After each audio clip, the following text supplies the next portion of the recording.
The Jamaican government is giving $200,000 that's roughly 26 million Jamaican dollars, to a special fund to help two Caribbean countries that were recently devastated by hurricanes Irma and Maria. Prime Minister ANDREA HOLNESS made the announcement in Parliament today, adding that members of the Jamaica Defence Force, JDF, are already in Dominica to assist in recovery efforts. But even as Jamaica reaches out to its Caribbean neighbors, questions have surfaced about the strength of local infrastructure and Jamaica's ability to recover from natural disasters. TVJ's ANDREA CHISHOLM has details. Reaching out to Caribbean neighbors which were battered by hurricanes. Cash contribution to the Jamaican equivalent of $100,000 each to the redevelopment funds for Antigua and Barbuda and Dominica. Plus, more members of the JDF are to join their colleagues in Dominica to help in the rebuilding process. This includes security and distribution of relief supplies, medical care, damage assessments, and recovery planning. Basic engineering work with light tools and equipment, inclusive of debris removal and construction of improvised shelter. Opposition leader Dr. Peter Phillips welcomed the move, adding that a long-term plan for the region must also be developed. It may be that we have to think of how do we assist the evacuation of exposed persons in a place like Barbuda, for example, before Category 5 hurricanes. And it's not only hurricanes, earthquakes too. Jamaica is being warned to tech sleep mark death.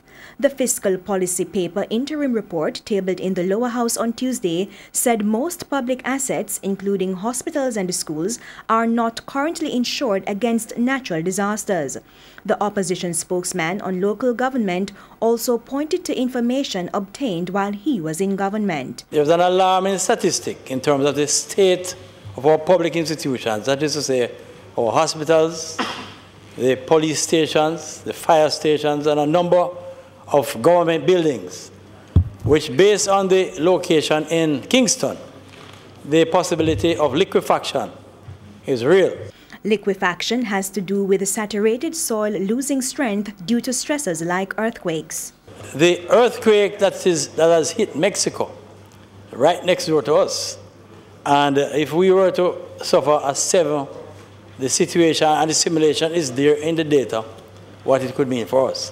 Meanwhile, with reports of a breakdown in law and order in some countries affected by natural disasters, the Prime Minister says a team is looking at the continuation of government here in Jamaica. Where government would operate from, who are the people that you would have to bring together in a facility, the communications, the connectivity. It will require us to make some investments. Just writing out a continuation of government plan is not going to be enough. You are going to have to build it out. Finance Minister AUDLEY reiterated that Jamaica is insured under the Caribbean Catastrophic Risk Insurance Facility.